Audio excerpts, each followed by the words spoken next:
Bonjour YouTube, je suis Sébastien et voici un pack Linksys Velop 3 bornes. Le but de cet achat, c'est d'essayer d'avoir du Wi-Fi dans toute la maison. C'est une vieille bâtisse en pierre qui a quelque part dans les 300-400 ans, peut-être plus, on ne sait pas, on ne connaît pas bien l'histoire. Avec des murs en pierre d'1 mètre d'épaisseur, partout. Les planchers sont épais, les murs intérieurs sont aussi épais que les murs extérieurs. C'est un cauchemar en termes de Wi-Fi. Alors, c'est sympa si on le captait correctement, mais on est en France où chaque opérateur est le meilleur sur quelque chose, mais il y a encore un paquet d'endroits où on capte pas très bien. Donc, ce pack, déjà packaging magnifique, ça fait vraiment plaisir. On a l'impression d'avoir acheté un beau jouet. Euh, Ils ont pris exemple sur Apple, ils ont clairement fait un effort de packaging. Merci Linksys, ça fait plaisir.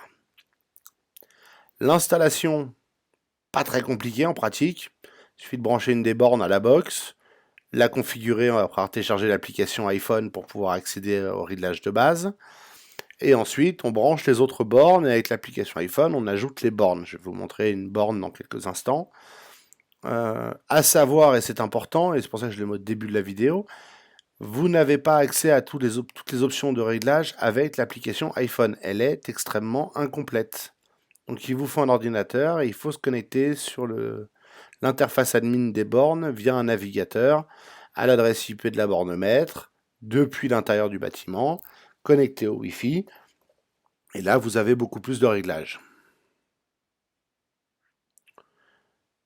Là, vous voyez, il y a un petit bouton on-off en dessous des bornes, il y a un bouton reset, il y a un mot de passe par défaut si jamais, de récupération si on a oublié le mot de passe. Il y a 2 ports Ethernet, ce qui va me permettre de m'en servir pour la vidéosurveillance. C'est l'autre raison pour laquelle on se motive sur le Wi-Fi en ce moment même.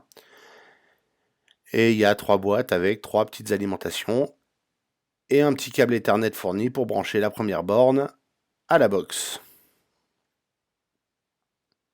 C'est assez minimaliste, mais ça suffit objectivement. Vous pouvez voir que j'ai du mal à tout déballer, mais c'est pas grave. Voilà le petit câble Ethernet. Il y a un mini CD d'installation, comme si on vivait encore dans un monde où on avait des lecteurs de CD dans nos machines. Sérieusement les gars, merci Linksys, mais on est en 2020. Si j'achète un système Wi-Fi 6 mesh dernier cri, c'est pas parce que j'ai un lecteur de CD tiroir qui sort de mon ordinateur portable statistiquement, ou même une tour PC. Si vous bossez, les chances d'avoir un CD sont assez nulles. Maintenant, tout se télécharge, tous les logiciels sont téléchargés, et ainsi de suite. C'est pas grave, c'est l'intention qui compte. La vidéosurveillance fait pareil et plein d'autres choses font pareil. Mais franchement, les gars, il est temps de vous concentrer. Donc voici une borne, ignorez la vidéosurveillance derrière, on y viendra plus tard. Je viens de l'allumer, de la brancher, elle s'allume, et maintenant il faut que je la connecte, donc je vais faire ça avec l'application mobile.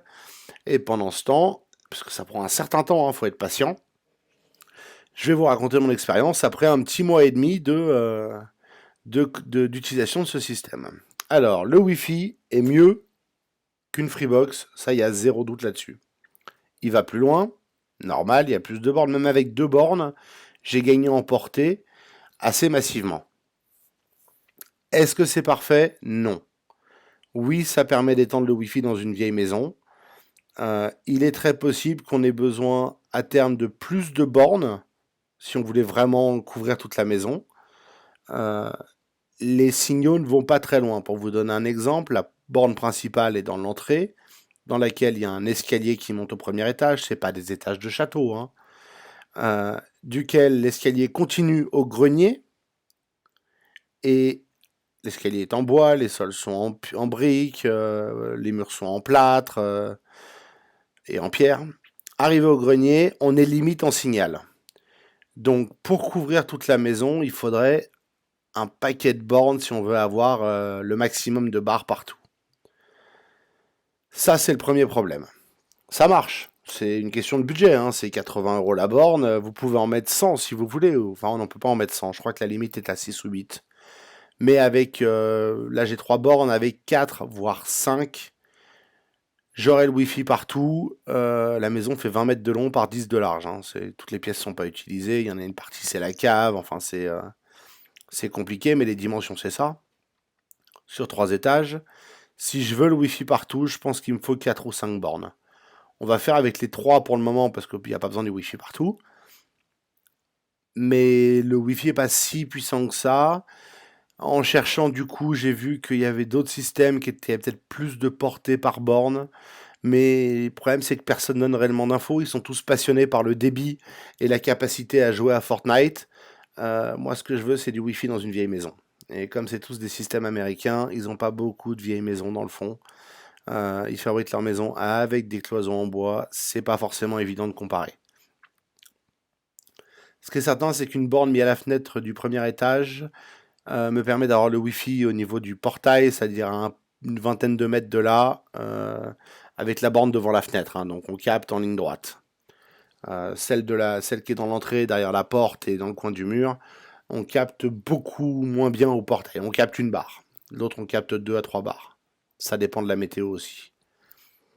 Dernier point extrêmement agaçant, mais ça, j'espère qu'ils vont le résoudre avec une mise à jour, puisque j'en ai déjà fait 2 depuis que j'ai le système. Elles sont pénibles, mais elles se font. Les bornes sautent.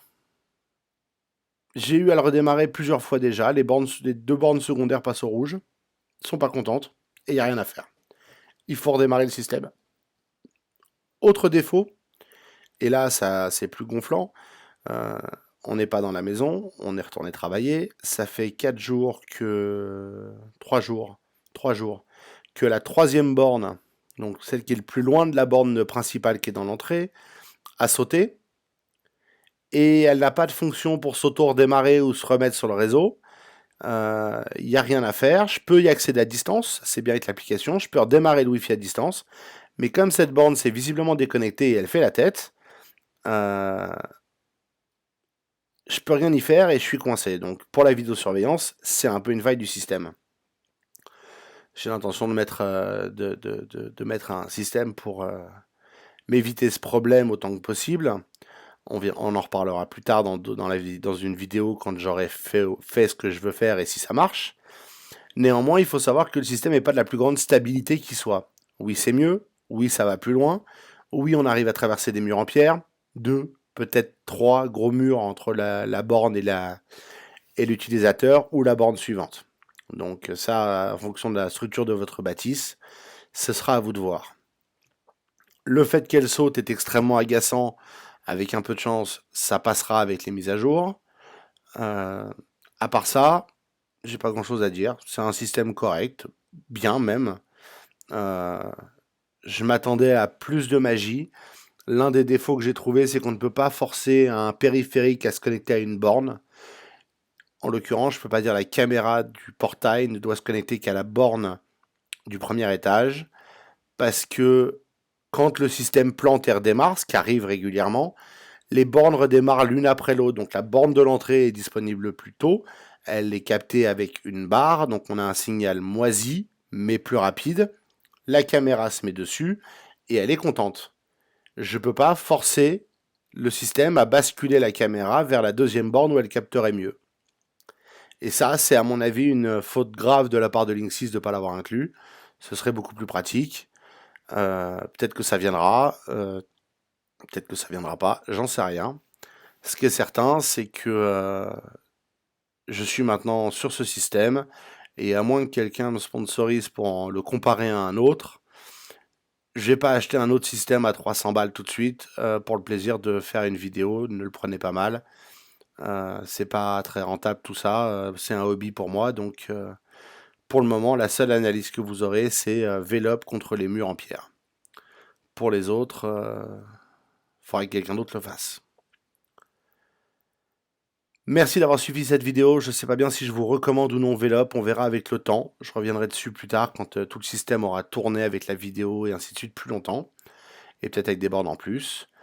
Néanmoins, si celle-ci vous a intéressé, vous a été utile, pensez à la liker et à vous abonner.